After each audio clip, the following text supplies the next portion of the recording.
Olá pessoal, tudo bem?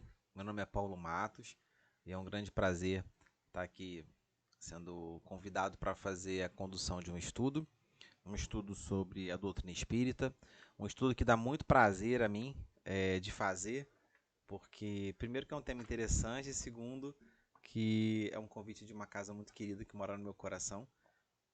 Então, que Deus possa estar conosco, que Jesus nos inspire, que os amigos espirituais possam estar presentes, não só aqui nesse momento que eu estou gravando esse estudo, mas também na casa de cada um que está assistindo nesse momento, para que possa fazer as melhores reflexões, possa ter os melhores entendimentos, né? Buscar as melhores compreensões. Tá bem? Então vamos lá.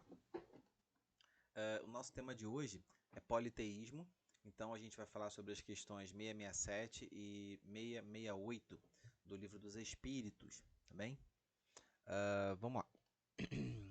Primeira pergunta, né, que Kardec fez aos espíritos.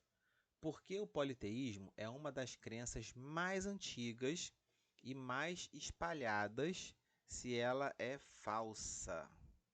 Como é que pode essa crença do politeísmo, né, ter sido uma das crenças mais antigas, mais espalhadas se ela era falsa?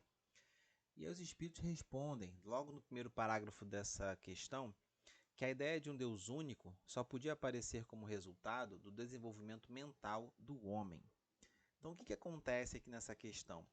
Quando a gente pensa que, para que eu possa acreditar num Deus único, eu preciso compreender o funcionamento das coisas.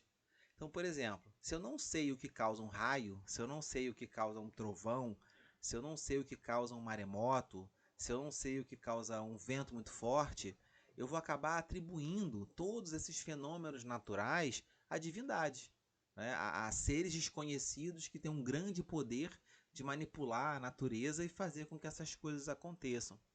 Então, conforme a humanidade vai desenvolvendo a ciência, vai desenvolvendo a moral, vai desenvolvendo a compreensão e o entendimento das coisas, há uma tendência natural de que a gente, com esse desenvolvimento, a gente consiga começar a compreender que o trovão é um fenômeno da natureza por conta do deslocamento de ar causado por uma grande descarga elétrica que foi feita devido à diferença de potencial, né, na Terra, com deslocamento de elétrons, enfim, a gente começa a entender esse movimento e começa a entender que aquilo não foi um movimento de Deus, né, mas causado por uma lei de Deus, por uma lei da natureza.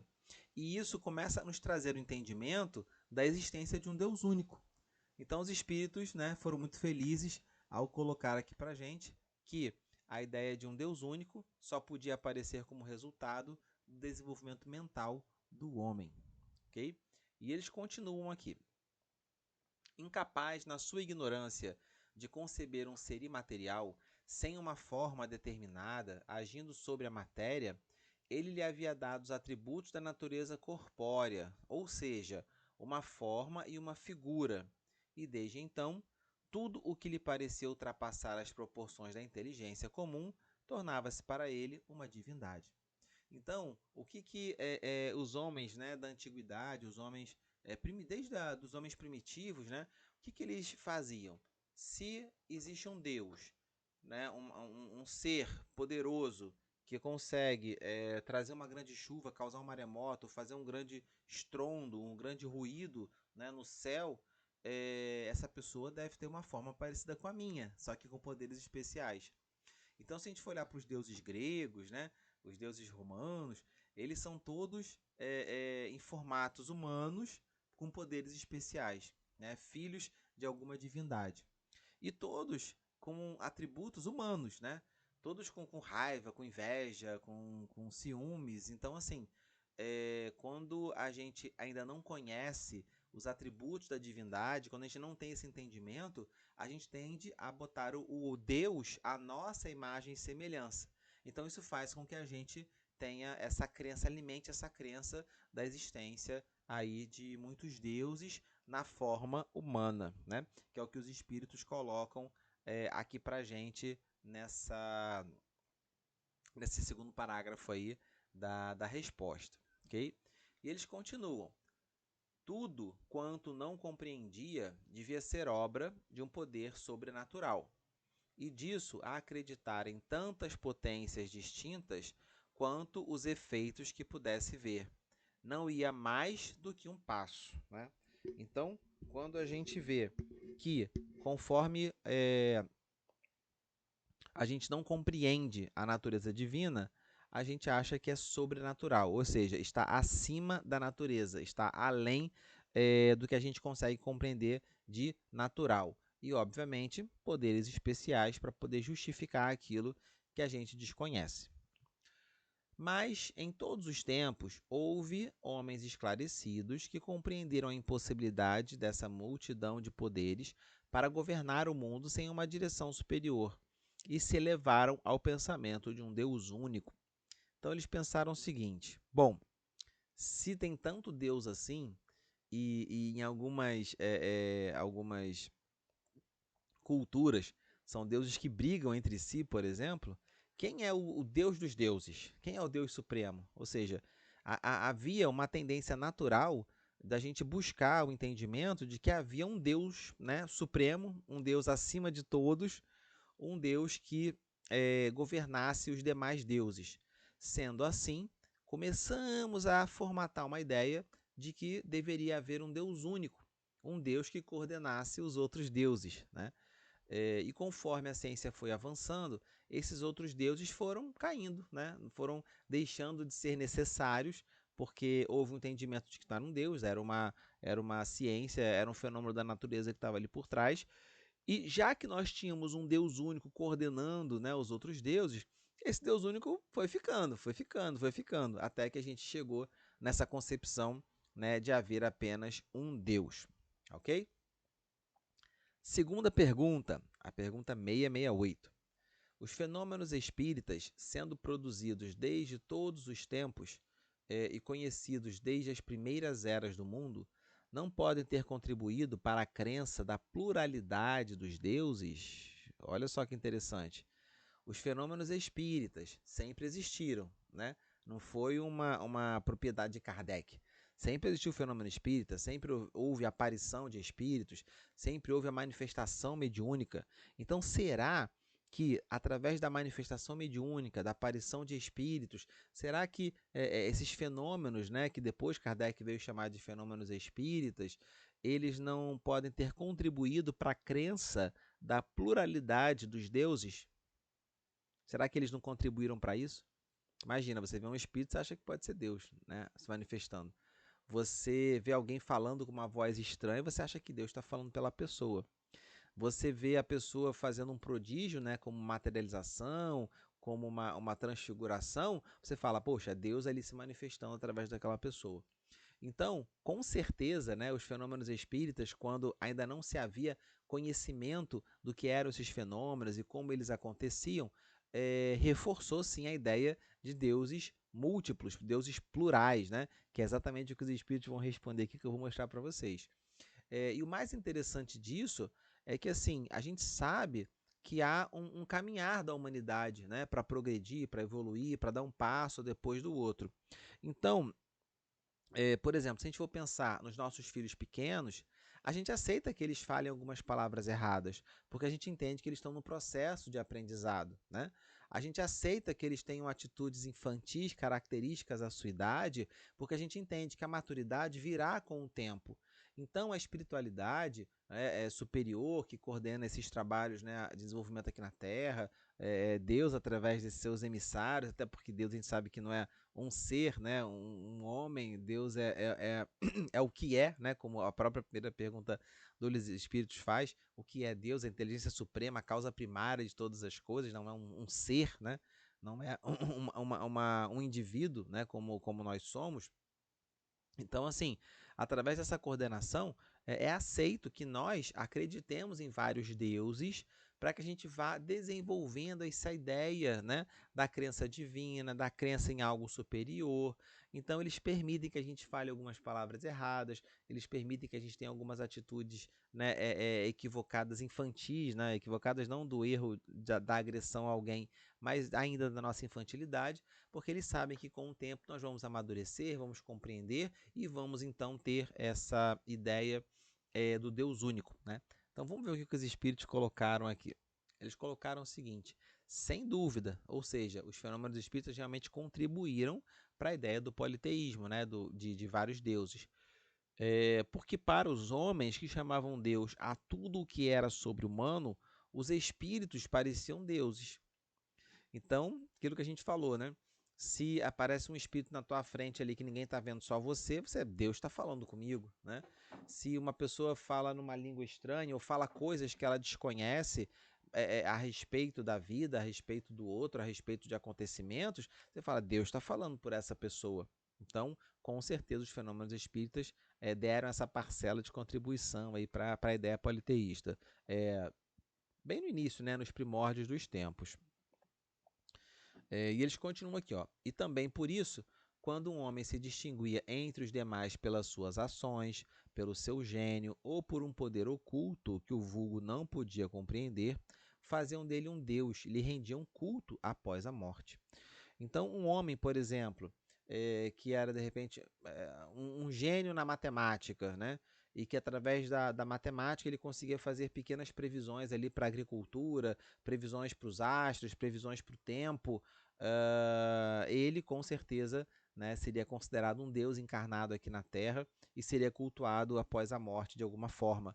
Então, toda pessoa que apresentava uma característica diferenciada das outras pessoas acabava sendo colocada, né, num pedestal de divindade.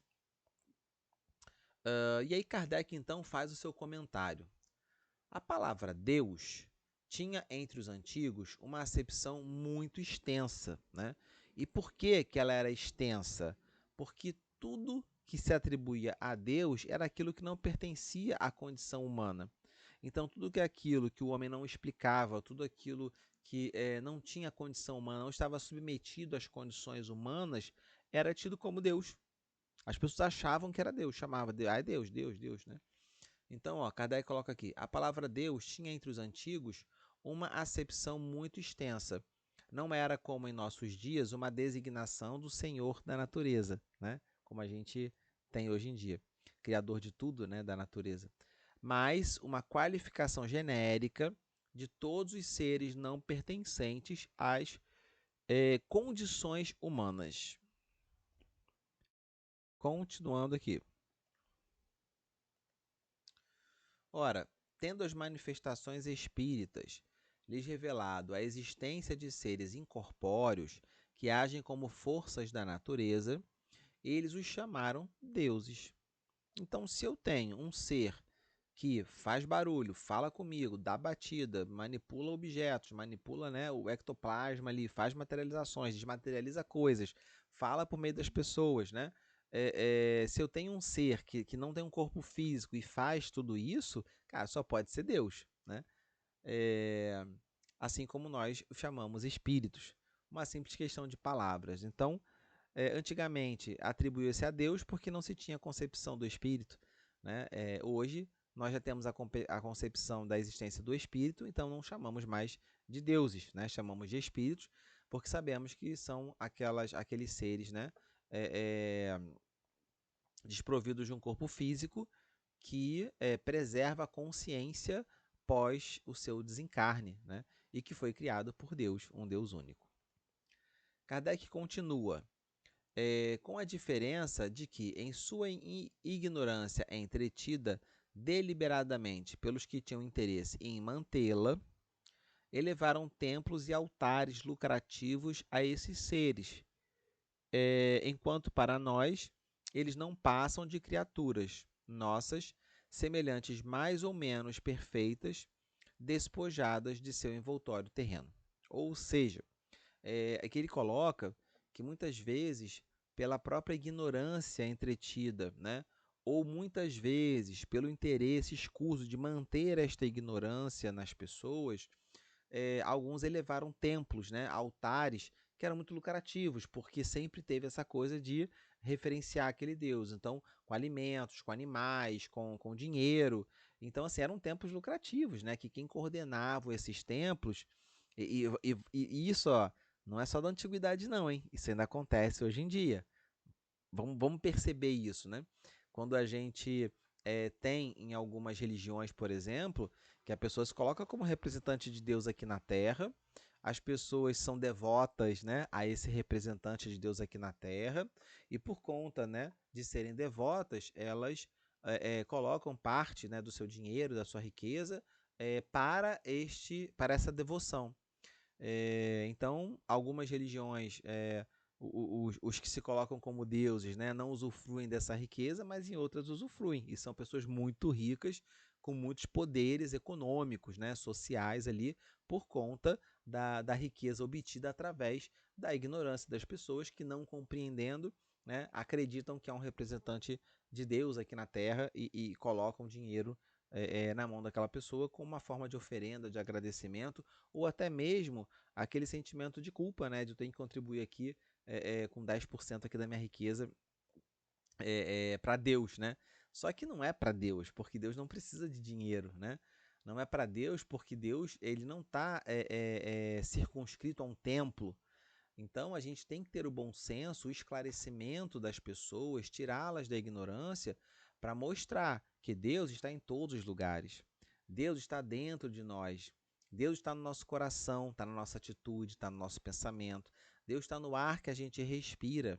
Então, é uma grande heresia quando alguém fala que é para Deus. Não é para Deus aquele dinheiro. Aquele dinheiro é para um templo, é para um bem material, é para a construção de um templo de pedra, né? Tanto é que, assim, no meio espírita, nós não temos o hábito do dízimo, né? O que nós temos é o hábito de contribuir para as despesas de uma casa espírita a qual nós frequentamos. Então, se eu frequento toda semana uma casa espírita, eu assisto palestra, eu participo de um grupo de estudo, ali tem uma estrutura física, tem uma conta de luz, tem uma conta de água, tem materiais diversos que são utilizados de limpeza, materiais de recursos. Se meu filho está numa evangelização, né, e é usado tinta, caneta, papel, tudo isso custa dinheiro. Então, assim, o que eu posso fazer? Eu posso doar itens materiais, né, itens gêneros, né, como eu posso também fazer a doação de dinheiro para que alguém nessa casa administre esse recurso e, de posse desse recurso, faça as compras necessárias para a manutenção da casa física, né? Muitas casas espíritas têm trabalhos sociais associados, né? Como distribuição de cestas básicas, como atendimento às vezes médico, ambulatoriais, abrigos para pessoas, né, desprovidas aí de recurso material para ter um teto, uma moradia, ou abandonadas pelas suas famílias, ou pessoas que estão doentes, necessitando de cuidados especiais, e isso custa dinheiro. Então, a gente faz doações para esses lugares para que eles possam fazer a manutenção, o sustento desses lugares, né? Para que eles possam realmente prover serviços sociais que muitas vezes o governo não dá conta, né, de prover. Então a gente precisa desses trabalhos sociais, desses trabalhos de caridade para ajudar, né, no alívio do sofrimento das pessoas. Então o que a gente tem é o quê? Eu entendendo que eu preciso aprender, né, que eu preciso me desenvolver espiritualmente, moralmente, e para isso o contato com as pessoas que passam por dificuldades e sofrimentos é uma grande lição. Então, eu participo da atividade, eu contribuo com essa atividade. Então, assim, a gente não está contribuindo para Deus, a gente está contribuindo para um irmão nosso que está necessitado, precisando de ajuda, ponto, né? Então, a gente precisa realmente fazer o nosso papel de divulgadores da doutrina espírita para que a gente ajude aos poucos e tirando, né, essa ignorância da necessidade de se dar dinheiro para um templo achando que está dando para Deus, tá? Aqui a gente já leu esse comentário, né? Então vamos lá, próximo. Se estudarmos com atenção os diversos atributos das divindades pagãs, né? Ou seja, aquelas atividades, né? Aquelas divindades, por exemplo, como os deuses gregos, né? Reconheceremos sem dificuldade todos que caracterizam os nossos espíritos em todos os graus da escala espírita, né? Você vai ver ali deuses que são raivosos, né? deuses que são caridosos, amorosos. Então a gente vai perceber que há uma representação dessas divindades dentro da escala de desenvolvimento do espírito. Então tem deuses, né, que ainda são muito materiais, são deuses ainda muito Deus do dinheiro, por exemplo, né? É um deus muito material. Agora você vai ver, vai ter ali deuses que são da criação, né? Deuses que cuidam dos animais, da natureza, enfim. Você vai ver deuses mais sublimados e deuses amorosos, deuses que ajudam o próximo, deuses enfim. Então a gente tem essa percepção já de milênios atrás, desde que o homem, né, começou a desenvolver a sua linguagem, de que existem vários tipos de deuses, né? Deuses que às vezes estão bem humorados, mal-humorados, que fazem coisas boas ou ruins, e a gente se sente culpado por não ter agradado Deus. A oferenda não foi boa, não oferecemos o suficiente, não oramos o suficiente, né? A gente acaba atribuindo a Deus o nosso sentimento de culpa, de que não fizemos bem feita a nossa parte, né? Então, vou ler aqui de novo. Ó. Então, se estamos com atenção os diversos atributos das divindades pagãs, reconheceremos sem dificuldade todos os que caracterizam nossos espíritos em todos os graus da escala espírita, seu estado físico nos mundos superiores, todas as propriedades do perispírito e o papel que exercem no tocante às coisas terrenas.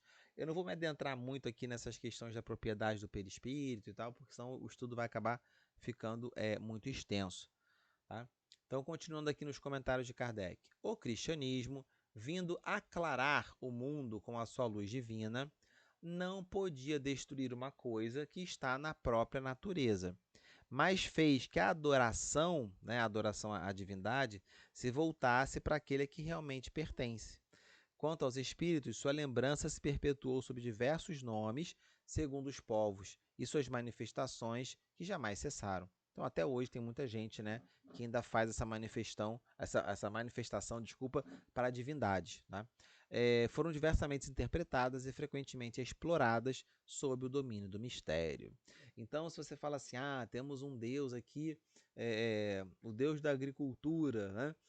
Eu sei o segredo de agradar o Deus da agricultura.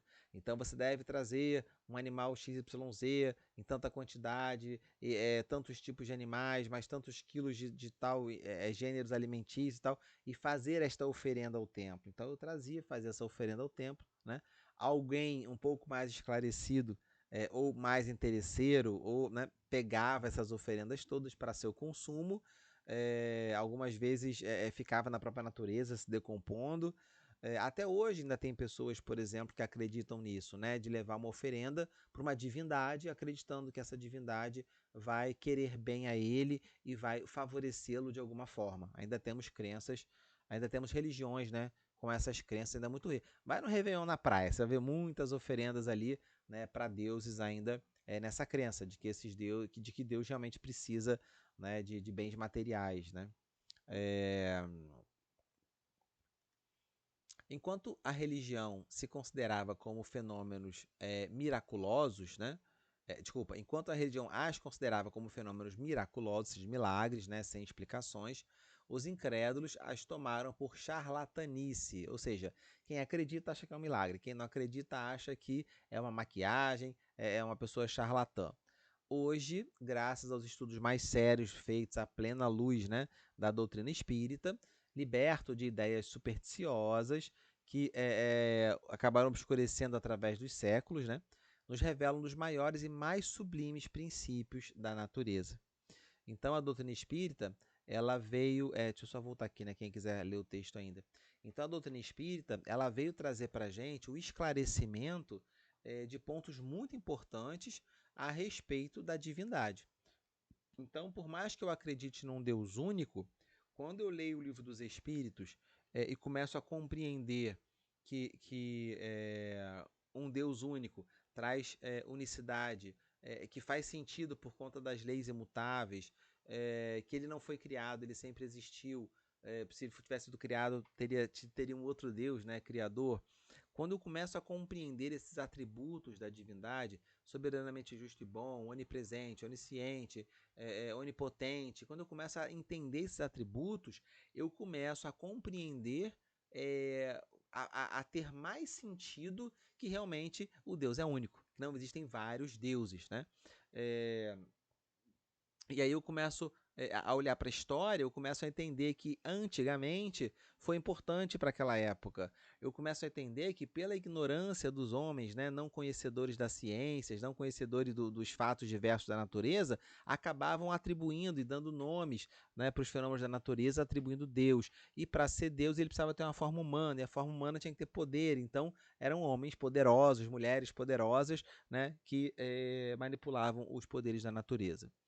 Então, para a gente concluir, né, já indo para a nossa conclusão do nosso estudo, é muito importante que a gente reflita se nós não acreditamos em outros deuses. Será que você não acredita em mais de um Deus? Porque pensa comigo, se nós ficamos angustiados, né, por conta de recurso financeiro, eu não estou acreditando muito em Deus, né? Ou eu não aceito, eu não quero aceitar passar, por exemplo, uma dificuldade financeira. Então eu fico angustiado, fico ansioso, fico tenso. Se eu acho que uma pessoa está doente e eu sofro por aquilo, se eu sentir dor, a gente sente, né? A gente sente dor, pesar, a gente sente empatia, a gente sente solidariedade ao outro, a dor do outro. Mas se eu sofro por aquilo, né, e eu fico remoendo aquele sofrimento, isso é falta de clareza, de esclarecimento meu, de saber que aquilo não é por acaso, de que tudo tem uma razão de ser, né? Se eu achar que um desencarne aconteceu, que uma doença aconteceu, se eu achar que algo aconteceu por a obra de um acaso, eu estou dizendo que Deus naquele momento estava dormindo. Eu estou dizendo que Deus, naquele momento, as leis de Deus não funcionaram para aquela situação. Então, se eu acho que as leis de Deus não funcionaram numa situação, se eu acho que as leis de Deus não funcionaram em determinado momento, Deus é falho. Se Deus é falho, ele não é Deus, porque Deus é perfeito. Se Deus fosse falho, os planetas estavam todos se chocando no universo, era tudo uma grande explosão, era tudo um grande Big Bang, né? A gente não teria planetas com tanta perfeição, tantas leis da natureza funcionando, a gente não teria animais construindo ninhos, por exemplo, né? Uma coisa mais linda que tem são os passarinhos, né? Construindo seus ninhos, assim, com tanta bordando seus ninhos, né? Que ninguém os ensinou. Então, isso é uma lei da natureza, é a lei do instinto daquele passarinho de fazer daquele jeito. Ninguém ensinou, ele não viu outros passarinhos construindo ninhos e ninhos e ninhos. Ele não teve uma oficina, ele não foi para a faculdade, ele não aprendeu a construir ninho como a gente vai para a faculdade para aprender a construir uma casa, né? Então é a lei da natureza que é perfeita. Então, a gente falar sobre politeísmo também é uma forma de consolo para as nossas dores e para os nossos sofrimentos. Porque a gente começa a renovar a nossa fé de que tudo que acontece nas nossas vidas está sobre a égide de um Deus único, que é perfeito, que não erra, né? Onde suas leis são perfeitas. Então, isso é uma forma de renovar a nossa fé, a nossa crença de que nada, absolutamente nada, acontece por acaso. Tudo tem a sua razão de ser, na hora certa, no momento certo, do jeito certo, na intensidade certa. Então, o que eu preciso é confiar. Eu preciso renovar a minha fé, eu preciso renovar a minha confiança de que Deus está olhando pela gente, de que Deus está olhando tudo que acontece e simplesmente agradecer. Agradecer até mesmo pelas coisas ruins que acontecem, ruins na nossa ótica, agradecer pelas dificuldades, agradecer pelos desafios que às vezes parecem intransponíveis, né? Como diz Joana de Ângeles, Deus sempre chega 5 minutos antes do que a gente espera. Então a gente já está querendo que Deus chegue 50 dias antes, ele vai chegar, calma, na hora certa ali e tal, as coisas vão acontecer. Então nós precisamos realmente assim renovar a nossa fé, acreditar em Deus, que tudo que acontece tem uma razão de ser, tudo que acontece tem um motivo de ser, né? E que tudo isso está sob a égide de um ser que é simplesmente onipresente, onipotente, é a inteligência suprema, é a causa primária de todas as coisas. Então, se esse é o ser supremo que coordena e gerencia as coisas como acontecem, a mim resta o quê? Fazer um bom uso do meu livre-arbítrio, né? Fazer um bom uso desse conhecimento, dessa inteligência, para que eu possa dar continuidade ao meu desenvolvimento pessoal, ao meu desenvolvimento espiritual. Gente, era isso que eu queria trazer para vocês essa exposição, né, do tema politeísmo, fazendo essas reflexões, essas pontes aí, né, com a nossa fé, com as nossas crenças, com as nossas atitudes. Então, eu espero que tenha sido uma boa reflexão para você também, que você possa compartilhar com outras pessoas para que também tenham a chance, né, de ter essas reflexões. Mais uma vez, gratidão infinita, né, a Deus, a Jesus, aos amigos espirituais por essa oportunidade de estudo, de reflexão e vamos em frente, que a vida é simplesmente uma obra divina maravilhosa e os resultados que a gente tem na nossa vida, nosso cotidiano, depende do nosso esforço, da nossa vontade, da nossa boa vontade. O resto a gente entrega, confia em Deus, que nada é por acaso. Forte abraço para todos, fiquem com Deus, até a próxima oportunidade. Tchau, tchau.